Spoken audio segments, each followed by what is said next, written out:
tanto tempo, eu nem sei quantos anos, quando era pastor em Ribeirão Preto, lá no estado de São Paulo.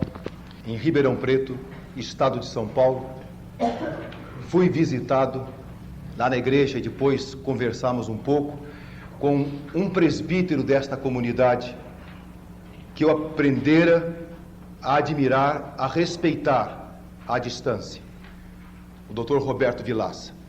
E na ocasião, como Jovelino Ramos voltava para um trabalho fora do país, foi a primeira consulta feita, talvez informalmente, por este irmão, para que talvez a gente pudesse desenvolver um trabalho neste local, com esta comunidade, nesta cidade desafiadora do Rio de Janeiro.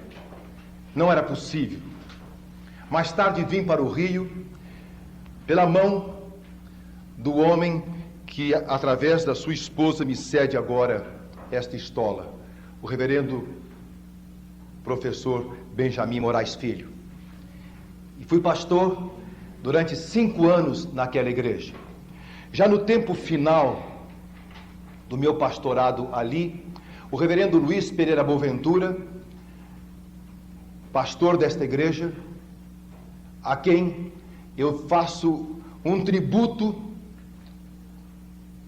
pela sua honradez, pela sua dignidade, pela beleza da sua alma, do seu ensino, o reverendo Boaventura me convidou para trabalhar nesta igreja. Aí foi um convite mais concreto, porque ele já se preparava para ir embora.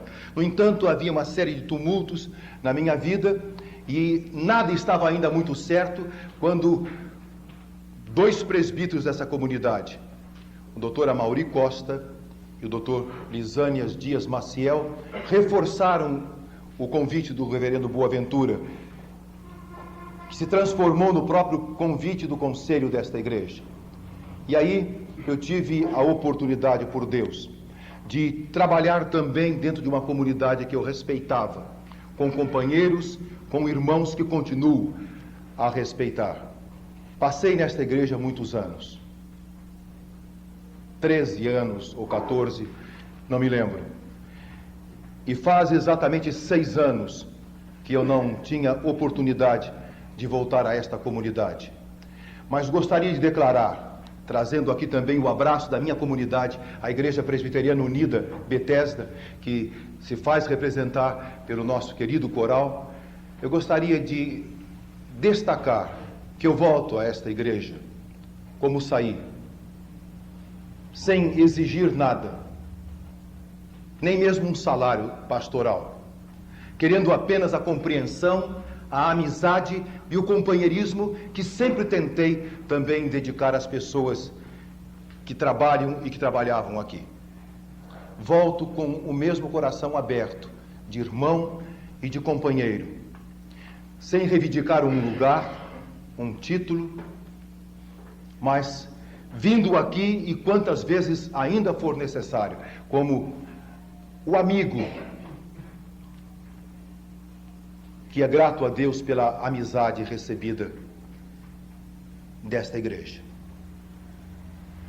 Portanto, que a minha palavra, a minha tônica inicial seja que a paz de Deus seja com todos nós. Amém. Enquanto comiam, tomou Jesus um pão e, abençoando-o, o partiu e o deu aos seus discípulos. Todos nós conhecemos este texto do Evangelho, que é um dos lugares clássicos, como se fala em teologia, registrando a última ceia de Jesus com seus seguidores e a primeira Eucaristia. É a instituição da Santa Ceia. A mensagem histórica é, portanto, muito clara e muito conhecida, até porque eu sinto que no momento em que Jesus estava no cenáculo e lava os pés aos seus seguidores mais íntimos, e depois coloca o bocado de pão embebido em vinho, que era símbolo para os judeus de um profundo amor, e distribui à comunidade nascente, até mesmo para aquele que haveria de traí-lo. Eu sinto nesse texto, na sua mensagem histórica, uma espécie de resumo, de síntese da própria vida de Jesus. Parece que, de repente, tudo se condensa e o Mestre, como fez tantas vezes, nos dá, numa visão concreta, objetiva, encarnada, nos dá o sentido da sua vida e da sua missão. Ele, o próprio pão vivo que desceu do céu, moído pelos homens, mas entregue a todos, para a todos alimentar. Esta é a mensagem histórica com a qual nós convivemos, especialmente quando participamos da Eucaristia, da Santa Ceia, da comunhão. Mas eu queria convidar os meus queridos companheiros e irmãos nesta noite de reencontro. Eu queria convidá-los sem de forma nenhuma ferir o texto na sua mensagem histórica, que é bonita, que é forte. Eu queria que nós tomássemos esse texto como se fora uma parábola e de repente tirássemos dele uma lição simbólica que seguramente, entendo eu, Deus tem para o nosso coração e para a nossa vida nesta noite e nesta igreja.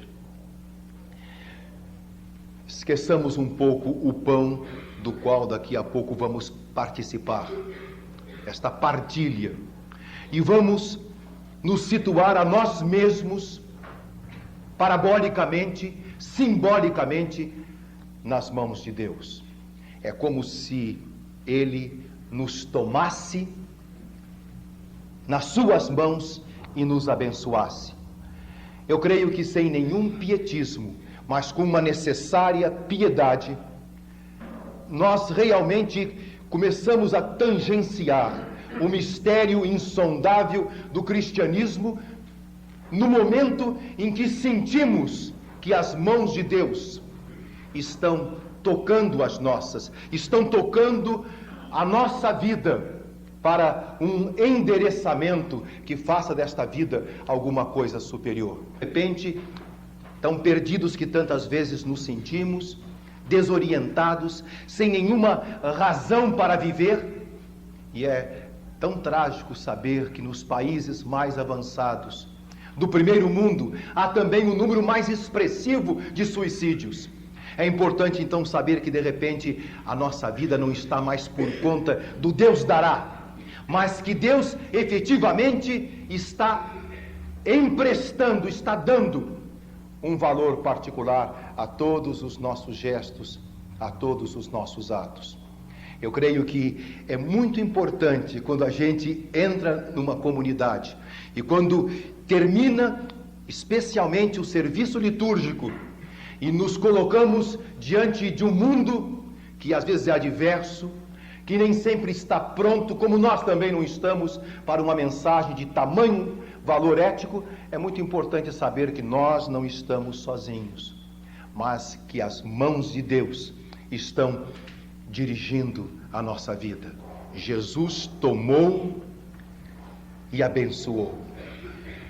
Alceu de Amoroso Lima, o nosso Tristão de Ataíde, descreve a sua conversão ao cristianismo exatamente quando ele sente que não está mais em disponibilidade, mas é um homem que se encontra nas mãos de Deus. Não há mais disponibilidade, não estamos mais soltos no espaço. De repente nós sabemos que temos de nos engajar naquilo que Deus deseja de nós, cada dia, cada momento. E agora sim, libertando-nos de uma leitura que era excessivamente piedosa, de um livro famoso Em Seus Passos, O que Faria Jesus, é bom que a gente pare de repente para começar a refletir realmente nos passos de Jesus. O que devo fazer eu? Jesus toma e abençoa. Mas há aqui no registro uma coisa que é difícil da gente assimilar quando tomamos este texto à luz do símbolo e da parábola. É que Jesus toma, abençoa, mas depois ele parte. E de repente a gente quer se libertar disto, mas não tem jeito. A crise faz parte da vida. E a crise faz parte muito mais intensamente daquele que abraça uma tarefa, uma missão que lhe exige tanto, que está acima das suas próprias forças. E Deus nos coloca em crise. Toma, abençoa, mas depois Ele nos parte. Eu fico pensando que há muitos caminhos para entendermos esta coisa. No livro de Apocalipse, uma carta atribuída ao próprio Jesus, nós encontramos esta frase: eu repreendo e disciplino a tantos quantos amo. E nós vamos sentindo então que é este ato de partir, de quebrar, de moer, alguma coisa que o próprio mestre experimentou na sua própria vida, é importante para nos retirar de uma superficialidade que de repente não nos leva ao núcleo de nada, nem ao núcleo da nossa própria existência. Eu dizia na casa da Celi, há alguns dias atrás, que lembra um pouco o homem superficial, o homem que está apenas na beirada da vida. Ele lembra o Peer Gynt de Ibsen, que corre o mundo inteiro, que busca o que estava tão perto e que ele localiza longe do alcance das suas mãos. E um dia ele começa a sentir, já quase à porta da morte, que a sua vida poderia ser representada por uma cebola, onde as cascas vão saindo e não existe núcleo, e não existe nada. E ele fala: quando eu morrer, coloquem isto aqui, jaz um homem cebola. Eu tenho a impressão que quando Deus, em Cristo, nos parte, Ele quer que nós tenhamos uma profundidade maior, uma profundeza nas nossas reflexões, uma sensibilidade mais aguçada para as coisas da vida, que tem tudo que ver com a nossa própria existência e com aqueles que nos cercam. Francisco Otaviano, por caminhos que só compete a Deus esclarecer, porque o vento sopra onde quer, e assim é todo aquele que é nascido do Espírito. Francisco Otaviano, o poeta, ele chega a dizer: quem passou pela vida em branca nuvem e em plácido recanto adormeceu, quem não sentiu o frio da desgraça, quem passou pela vida e não sofreu, foi espectro de homem, não foi homem, só passou pela vida, não viveu. Eu gosto muito do poeta Mayakovsky, o poeta russo, que leva às últimas consequências as coisas da sua vida, tanto que acaba por se suicidar. E Mayakovsky, a certa altura da sua existência, ele tem esta pérola, um tanto deprimida, mas sem dúvida alguma para nós refletirmos dentro de uma perspectiva de esperança. Diz o poeta Mayakovsky, Celizinha, que também é poeta: morrer não é difícil. Morrer não é difícil. O difícil é a vida e o seu ofício. Quando Cristo nos parte, é porque nós precisamos ser mais porosos. Nós estamos muito vedados, estamos muito insensíveis, e quando Ele nos parte para que mais cheguemos a produzir, Ele está cooperando exatamente para que nós possamos alimentar todos aqueles que nos cercam. Ele toma a cada um nas suas mãos, toma a igreja que se chama pelo seu nome nas suas mãos, e muitas vezes faz com que nós passemos por uma crise muito séria. Mas eu queria dizer a esta igreja, que considero minha, num plano que talvez muitas pessoas não entendam, mas é um plano não geográfico, é um plano de afinidade com algumas pessoas que lutam pelos mesmos ideais. Eu queria dizer que quando nós vivemos uma crise, e eu acho que estamos vivendo sempre uma crise, graças a Deus, é bom ressaltar algumas coisas. Primeiro, é que a crise é da economia de Deus. Segundo, é que não adianta fechar os olhos para a crise, porque ela existe. Não adianta colocar um biombo, uma palavra de otimismo, tipo Norman Vincent Peale. É importante que a gente fale: estamos vivendo crise, sim, pessoalmente, comunitariamente, nacionalmente, internacionalmente, estamos vivendo uma crise, sim. Não vamos fazer como aquele cidadão de que nos fala Walter Kaufmann no seu livro, onde cria um neologismo, decidofobia, que tem medo de decidir e que foge das coisas, como o avestruz que esconde a cabeça para não enfrentar a tempestade. Não podemos fugir da crise. Esta é a primeira lição. Segunda coisa é que todos são responsáveis pelas crises. Não adianta querer achar alguém para nós malharmos, porque todos nós estamos comprometidos com as crises que nós vivemos. Nós todos temos graus diferentes de responsabilidade para com a crise que de repente inunda a nossa vida, as nossas instituições.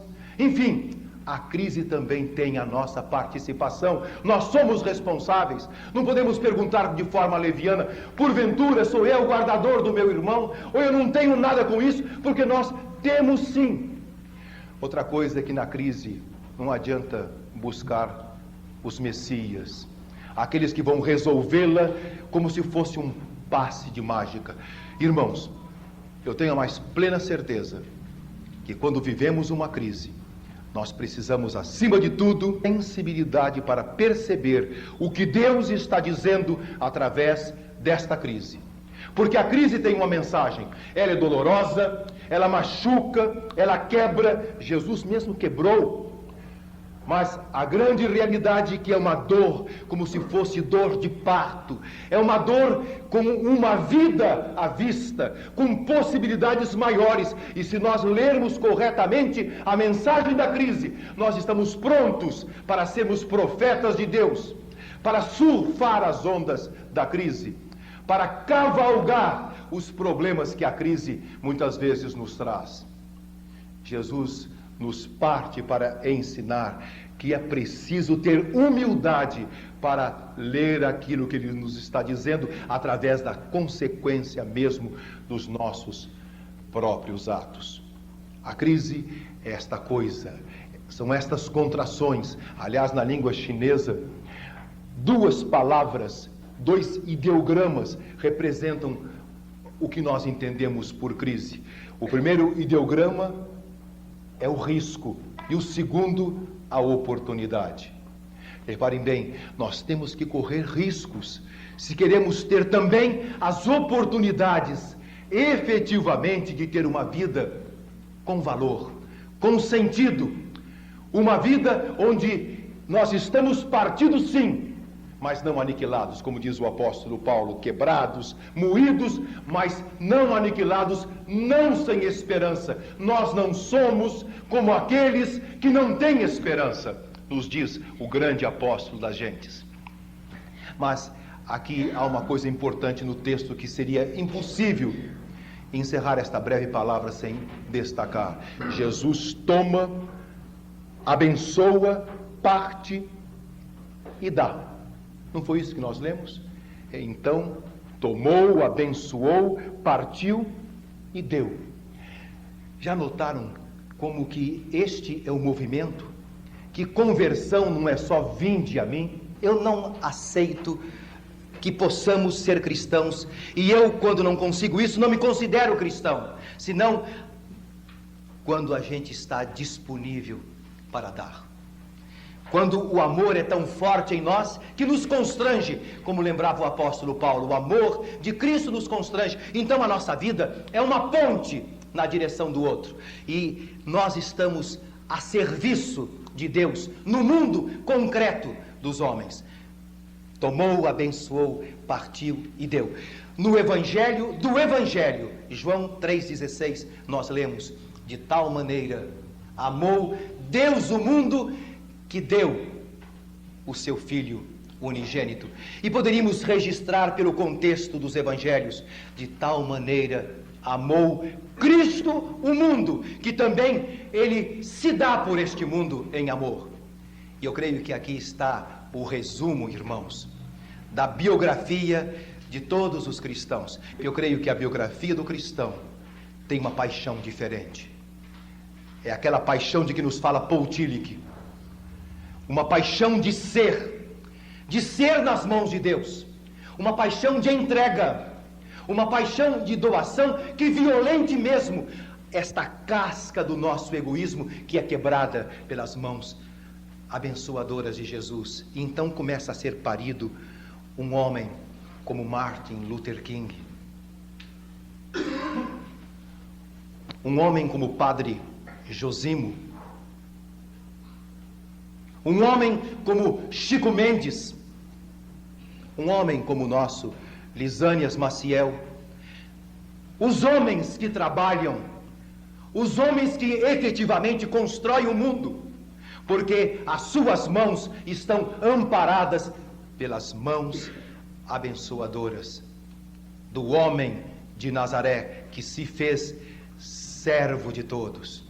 Eu gosto muito desse texto do apóstolo Paulo, quando de repente ele coloca de uma maneira tão clara, tão simples e ao mesmo tempo tão violentadora da nossa razão, ele coloca o seu resumo da vida de Jesus e diz ele era Deus e não teve como coisa da qual não pudesse abrir mão, nem mesmo dessa divindade. Pelo contrário, ele assume a condição humana. Como homem, ele toma a posição do trabalhador, do servo. E é nesta condição que ele caminha até a morte e morte de cruz. Notem que é um movimento de imensa, de irrestrita doação. Esta ânsia insubornável de ser amor, doação. Pelo que Deus lhe deu um nome e também nos dará. Um nome que está acima de todo nome, para que ao nome de Jesus se dobre todo o joelho no céu, na terra e debaixo da terra, e toda a língua confesse que Jesus Cristo é o Senhor, para a glória de Deus Pai. Eu creio que nós podemos participar desta voragem da vida cristã, na proporção em que efetivamente estivermos nas mãos abençoadoras de Jesus, sem reclamar quando Ele nos quebrar, aparar as nossas arestas para libertar a gema que dorme no coração de cada um de nós. E depois que não tenhamos preguiça de sermos entregues ao mundo como um holocausto vivo de amor. Quando o Dr. Neemias Gueiros morreu e o seu corpo ficou nesta igreja, nós encontramos um soneto que ele havia escrito e que talvez tenha escondido porque ele queria ser um jurista e não um poeta, não sei porquê. Mas o soneto é profundamente significativo e terminava assim como eu também termino. Dá com amor a quem não pede, nem o mereceu. Dá com amor, que só o amor se mede.